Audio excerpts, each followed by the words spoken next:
Hello, everyone, and welcome to the Insights of a Headhunter LinkedIn Live. Today, we have a wonderful guest with us, John Espirian. He's one of my favorite authors.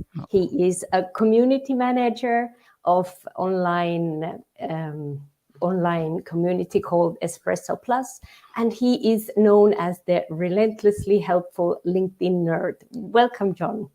Thank you for having me back, Tina. It feels like ages since we've spoken.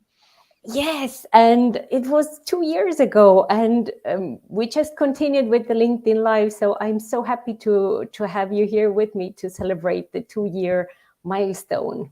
No problem at all. Congratulations for continuing to do the show, because I think a lot of people probably would have given up much sooner, but you stuck at it, and that's one of the hallmarks of success. So congratulations to you. Thank you. And today I wanted to talk to you about online visibility tips. And if you're listening or watching this, send us your questions and we will pop up the questions as we go.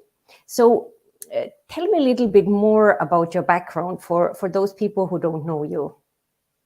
Well, I started out as a software and hardware tester long time ago.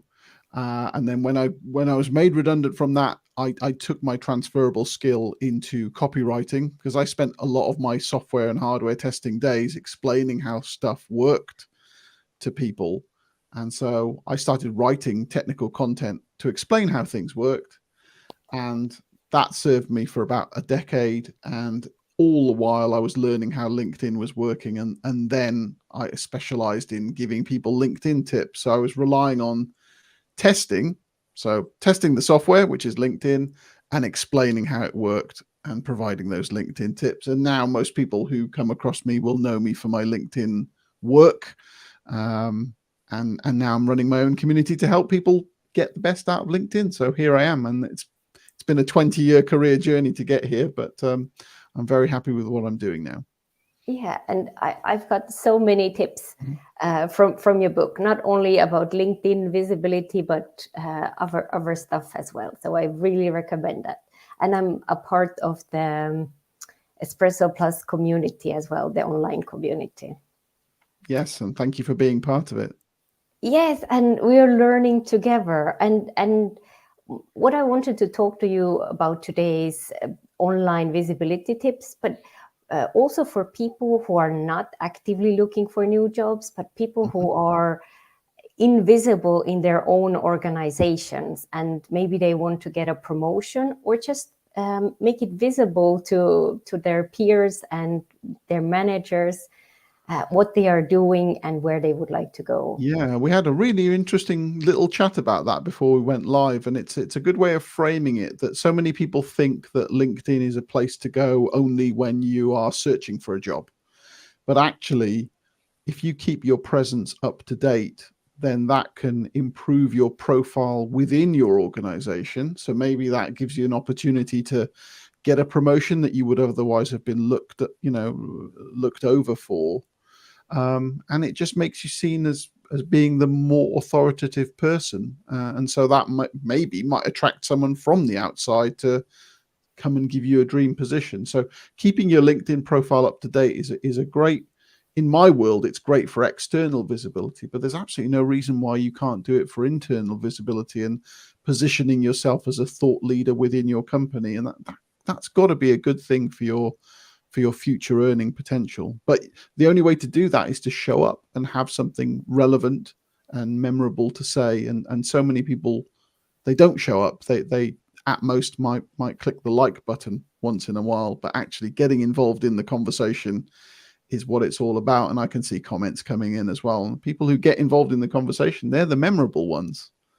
Exactly. And always as a headhunter, I interview even internal candidates and compare them with the external candidates. And always my first tip is, when you're looking for a new job, go for the low-hanging fruit. That's your internal opportunities, where you already have recommendations, where people know you.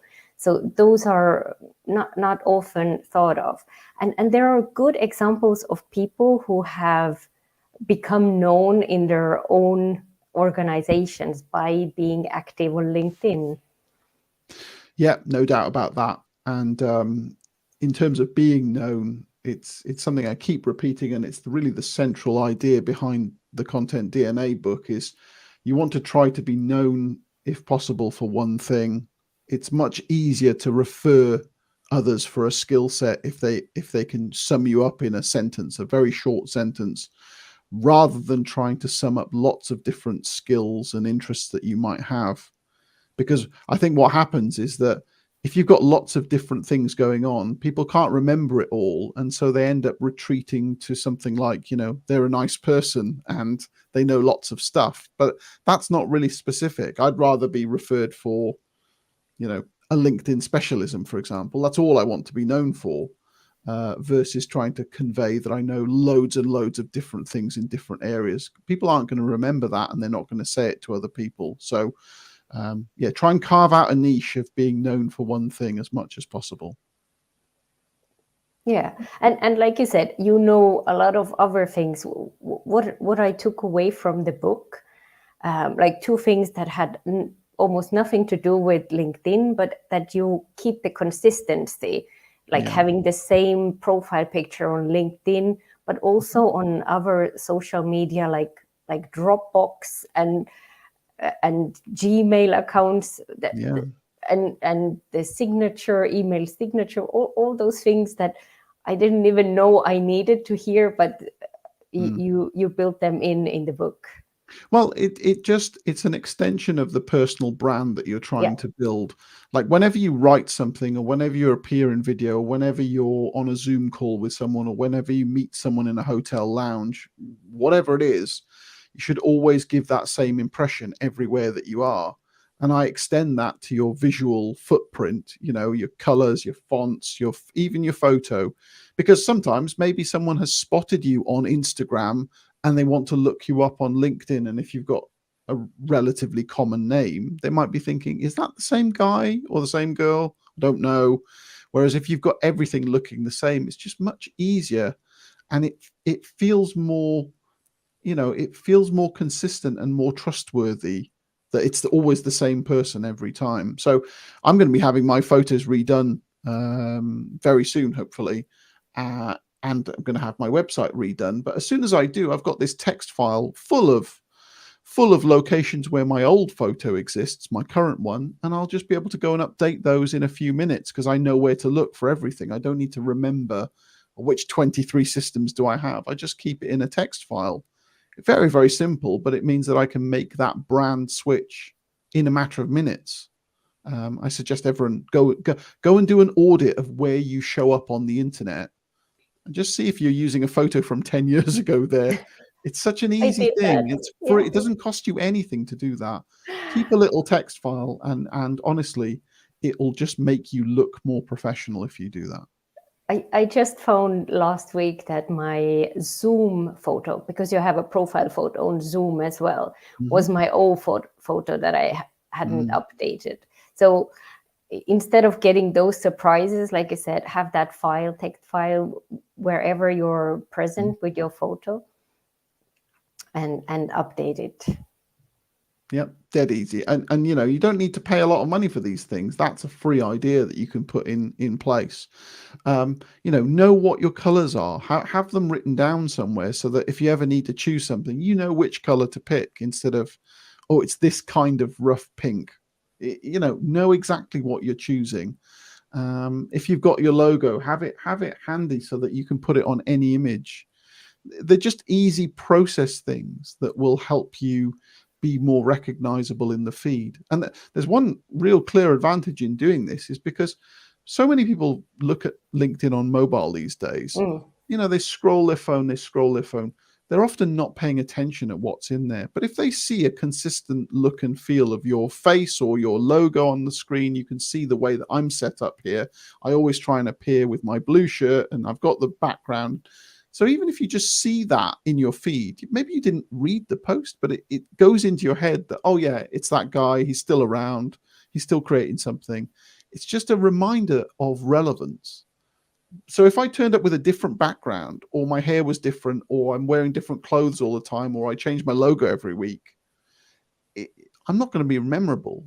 Or if I do the horrible thing, which is I use stock imagery, and I hate when people do that because it's just not differentiated at all. So I love your cartoons, because anytime I see one of those cartoons, I know immediately it's your style, and that reminds me of you. And so anything that you can do to reinforce yourself visually, that helps to get into people's brains, and that's a really good visibility thing. Just a method to apply as well. So it doesn't have to be difficult. I often hear when I meet people in person, they say, "Oh, you're wearing pink. It's your trademark." Like, Yeah. Yes, it's not something. It's just something I like to wear and I feel comfortable in, and you will recognize me. Probably not that many people wear the same color in the crowd. So yeah, that's the thing. I mean, it doesn't take a lot to stand out. You know, these Post-it notes that are behind me cost me about £10, and often I get on Zoom calls and people say, "Oh, what are they?" And you've got those same colors everywhere, and you know, or the shoelaces that I wear on my funky trainers to events, you know, cost me about £7. But they get comments, they get people to remember you, and even if someone remembers you for somewhat what might feel like a silly thing, who cares about Post-it notes or shoelaces? If they remember you instead of the other person, just that one small thing might be worth it. These things don't have to cost a lot. So yeah, think about your visuals as much as anything. It's really powerful stuff. let's head over to the comments. So we have our friend joining us from all over the world. We have Kevin D. Turner. He's from the US. Hello, Kevin. Thank you for joining us. And we have Jeff. Oh, he's wearing the Friday Show T-shirt. And so are we. Yes, absolutely. Tell me about the Friday Shout Club. Yeah, so that's kind of another facet of my brand. It was just a spur of the moment idea that I had about five and a half years ago, that I just wanted to celebrate someone. And at the time, there was something called Follow Friday on Twitter, which was probably dying out in popularity. And I just thought, let me just do something on LinkedIn instead. And I came up with a hashtag, and I mentioned one of my colleagues, and then I just turned up and kept doing it. So just last week was the 250th one. So it's 5 years worth of Friday Shouts. And every week I pick someone who I say has a good heart and mind, and it's someone, you know, worth getting to know in some capacity for whatever skill they have on LinkedIn. So yeah, we've got 250 people in it. I created this this shirt, and you know, you're a member of our club, and so is Jeff Young, and it just feels like a nice thing to do. Now, is it a commercial operation? Not really. You know, no one's paying to be in it. I'm not selling the shirts at a profit or anything like that, but it's something that people will associate with me, and therefore it's kind of good from the personal brand. Someone might see your shirt and ask you, well, what's that about? Or they might see one of my posts and they might go into the other post about the last week's person, and that might lead them to some of my other content. So, you know, it has value if you can create something that I call a content appointment, you know, like you're doing with your live show, something you can do on a regular basis that is of a defined style. You know what you're going to be talking about, some recruitment tips, or you're going to get guests on. I'm going to be shouting out a person on a Friday. It's just something more to make you memorable. And in a world with so many people all trying to promote their businesses in various ways, some of them do it through advertising, some of it do it through cold calling and all sorts of rubbish activities. If you can do something that attracts people to you by doing something nice in the world and setting a content appointment, something on a regular basis, that can really, really work well. Yeah.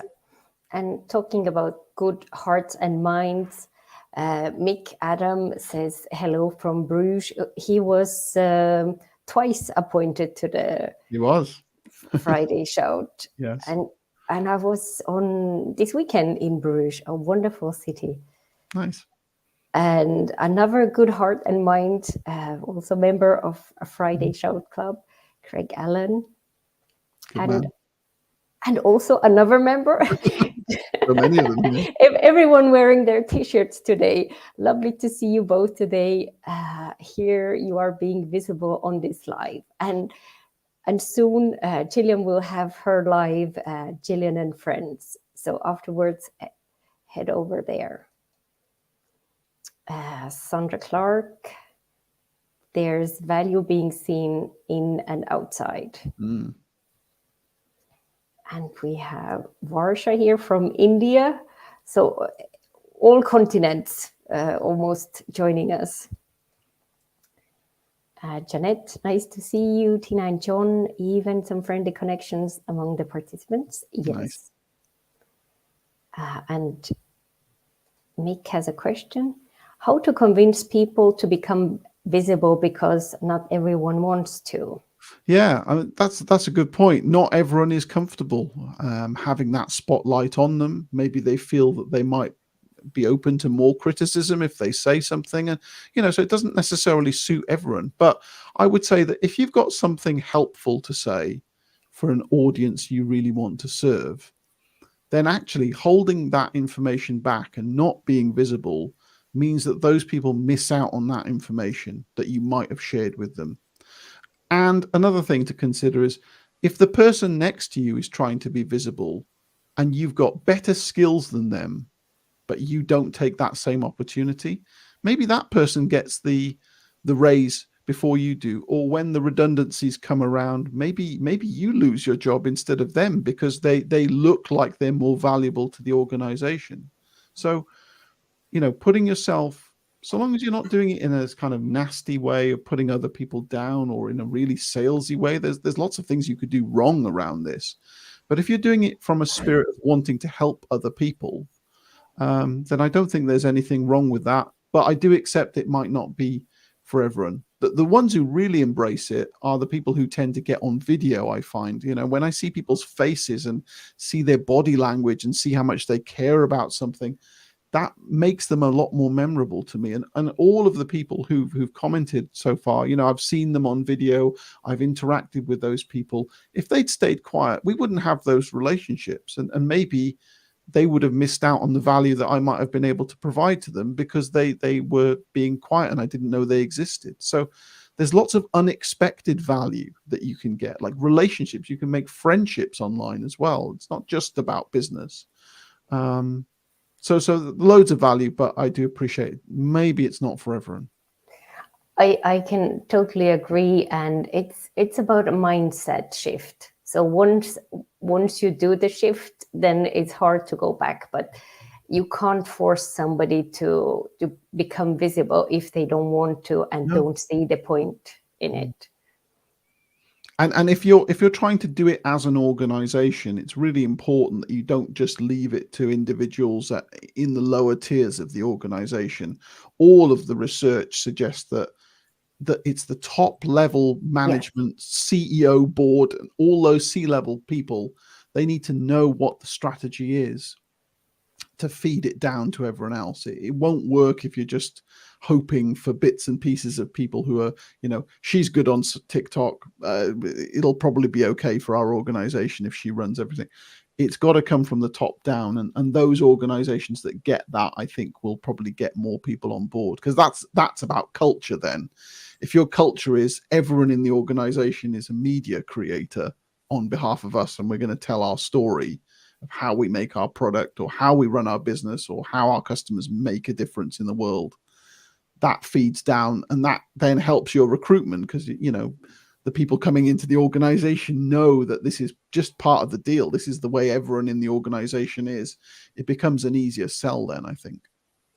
I totally agree with you. And it's so much fun to see when the CEOs are embracing social media. So it's not only left to the marketing team. They create content, they post it, or no, everyone is involved and commenting on each other's posts and having normal conversations, not those very stiff sentences that that nobody would talk like that. Only a robot would speak like this. So we have more people joining us. We have Marilise Garcia from France joining us. Looking forward to a discussion with John. And we have, good to see you. Always something to learn from you. Thanks for being here. So let me see what, I notice a dip in the engagement, but my follower count is steadily growing. Is there a correlation here? Yeah, I'm not sure about that. A lot of people have been noticing the drops in follower count recently. So if Varsha's is still going up, then that's a good thing. But LinkedIn is cleaning up hibernated and deactivated and fake accounts. So many people have seen tens of thousands of followers disappear overnight. But what's most important is that you're still having useful public and private conversations. So if you're still getting a decent number of comments, and if you're still having a decent number of private conversations in the DMs, that's probably the most important thing. So long as those haven't gone silent, I wouldn't worry about the follower count. If the follower count is still going up, then that's obviously a great thing. That's fine. But just focus on more engagement, more conversations, and maybe if that is going down, I would think about the kind of questions that you're asking. If you can ask a really, really interesting question, especially one that divides opinion a little bit, that tends to get more visibility on LinkedIn. And just keep sending DMs to people. I send loads and loads of DMs every day, and it's one of the things that I can't demonstrate really in my training, because it would break privacy if I were to show you the way that I really deal with so many different conversations. But I send videos, I send voice notes, and those things also tend to be much more memorable. And someone will be more likely to want to reciprocate. If I've sent someone a personalized message via voice note or video, they'll just be much more likely to remember me, want to converse with me, maybe support some piece of my content, even if I haven't asked them to. So that has a kind of knock-on effect to your visibility, is how much time you put into engaging with others. And if you can have that serving spirit of wanting to help others, as Jeff has said in the comments, be visible by helping others. If you can do that, then that will have a really positive effect on your visibility.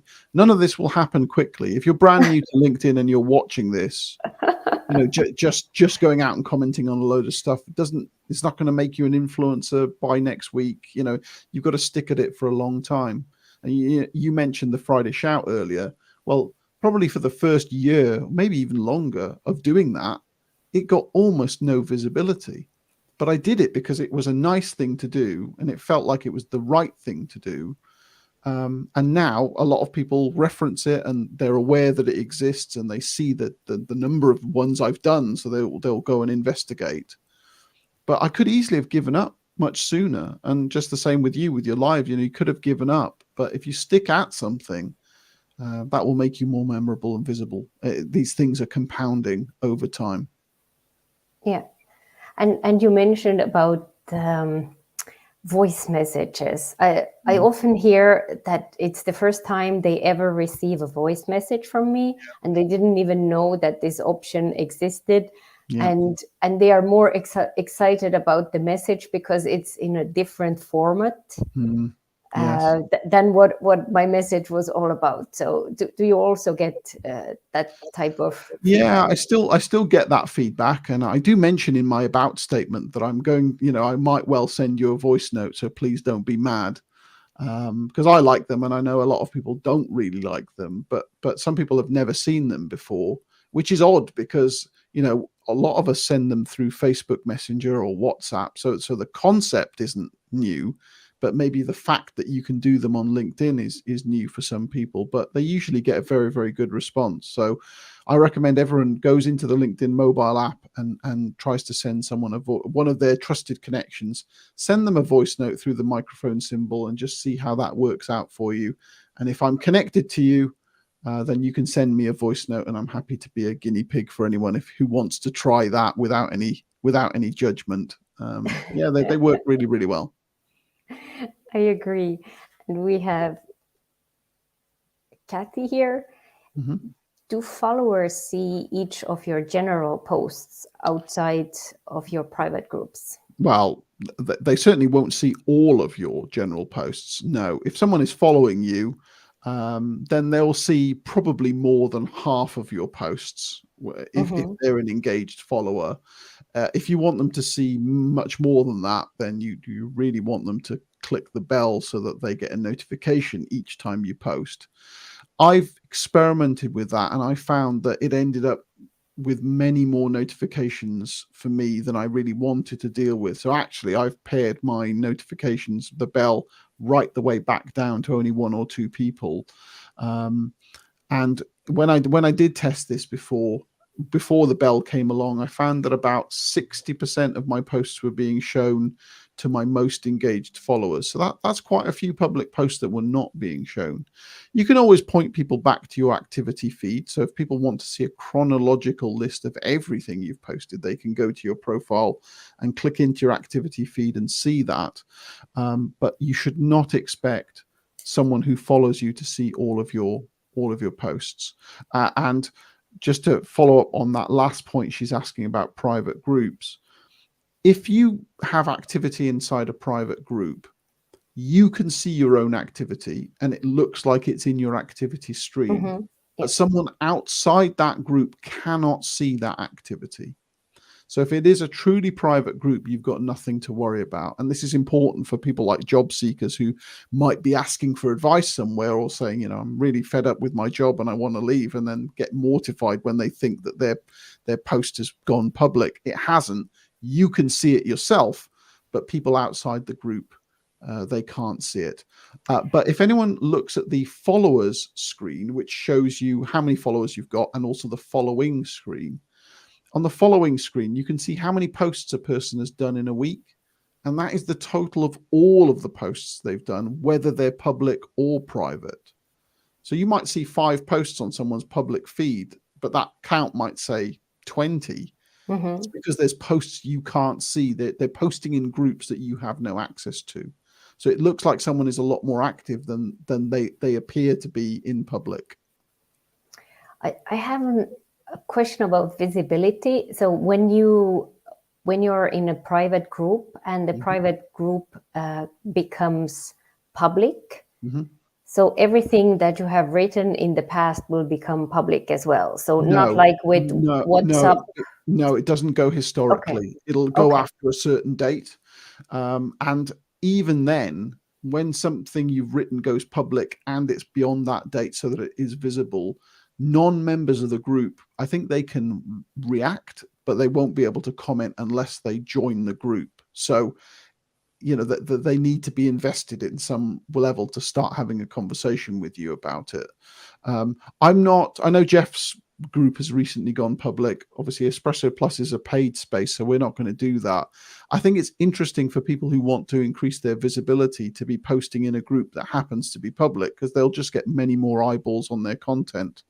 But be careful if you happen to be a group manager, because if you do go public, then that might change the nature of the conversation. And so the group itself might evolve into something you weren't expecting, because people might think, I can't say that now because anyone might see it. So I'm not going to ever take that step with Espresso Plus, because I want people to be able to ask questions without the outside world seeing everything. But that's a consideration for group managers. Yeah. What about your comments? Because often I see my connections that they have written comments and they appear in my feed. Yeah. How big percentage of my network sees my comments? Well, we don't know that percentage. LinkedIn won't confirm that, but LinkedIn's in their help contents for group managers, they say in there that comments have 5 times as much weight as reactions. And that's the only time they've ever said that in any official documentation. So your chances of seeing something in your feed referred from someone else will be much higher if they've commented versus if they've just reacted. In an ideal world, they would have reacted and commented. First commented, then reacted. Well, yes, this is what the latest research from Richard van der Blom suggests. Yes. And if you can comment, if you are going to get someone else involved in the conversation, don't just write a few words. You should really write something with substance. And because remember that whenever you're commenting, because that comment might be referred into the feeds of people you don't know, you don't just want to write great posts. You want to add something supportive, authoritative, something that shows that you've really thought about it, because the more time you pour into that, the better impression I think you'll make on those people who've never heard of you before, but suddenly see an insightful comment, and all of a sudden maybe you're making a connection. I've lost count of the number of people who've said, I saw you commenting on Tiina's post and I really liked what you said and I'd like to connect with you. Great. That person might become a referrer or maybe even a client in the future. Those are the best connections. Then they already know your voice, your brand voice, how you sound like in writing. And if that's something that they like, then you probably have nice conversations in the future. Yeah, totally agree. We have a message from Jeff. Taking my group public has been good for the visibility of the group and its members so far. Yeah, that's good stuff. I mean, really I think it's only been about a week or so since Jeff took his group public, which is great, and I hope that works out. And of course, Jeff is a bit of a special case because he's not in any way trying to monetize his LinkedIn presence, so it totally makes sense that he would have a public group, and no doubt it'll go from strength to strength because of that. My thought was more in other places where people might be asking things that would be of a more sensitive nature, and then changing the arrangement from private to public might cause those group managers a bit of an issue. But for Jeff, it makes total sense. So I see that our time is up, and I hope you will come back earlier than in 2 years' time next time. Everyone follow John, get the book. And what are your final thoughts about online visibility? Well, I think the people who get results tend to be the people who show up and make an impact. You're not going to get remembered if you never say anything. So if you're that kind of person who does have something interesting to say and you can bear to be scrutinized for your written video content, then start by engaging in comments. Start by, sending nice DMs to people when you connect with them, and just put more of yourself out there. And if you need a hand with that, then I'm more than happy to have a chat. Thank you so much, John. Absolute pleasure. Thanks for having me, Tiina. Bye.